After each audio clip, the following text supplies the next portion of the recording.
ప్రభాస్ హీరోగా నాగ్ అశ్విన్ దర్శకత్వంలో తెరకెక్కుతున్న చిత్రం కల్కి 2898 AD. ఈ చిత్రంలో అమితాబ్ బచ్చన్, కమల్ హాసన్, దీపికా పదుకొనే, దిశా పటాని ఇతర లీడ్ రోల్స్ చేస్తున్నారు. భైరవ పాత్రలో ప్రభాస్ కనిపిస్తున్నారని చిత్ర యూనిట్ ఇప్పటికే ప్రకటించేసింది. కానీ పద్మావతి పాత్రలో దీపికా పదుకొనే, అశ్వత్థామ పాత్రలో అమితాబ్ కనిపిస్తారనే టాక్ వినిపిస్తుంది. సి అశ్వని దత్ నిర్మిస్తున్న ఈ చిత్రం మే 9న విడుదల కావాల్సింది. ఆ సమయంలో ఎన్నికల కారణంగా ఈ సినిమా వాయిదా పడే అవకాశం ఉందని వార్తలు వచ్చిన విషయం తెలిసిందే. భారీ బడ్జెట్తో కల్కి తెరకెక్కుతున్న సినిమా కావటం, ఆ సమయంలో దేశవ్యాప్తంగా ఎన్నికలు ఉండటంతో దాదాపు ఈ ప్లాన్ ఇండియా చిత్రాన్ని వాయిదా వేస్తారని సమాచారం.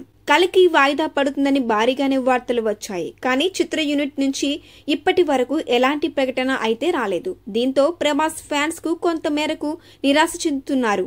ఇంతలో వారికి ఒక శుభవార్త నెట్టింట వైరల్ అవుతుంది.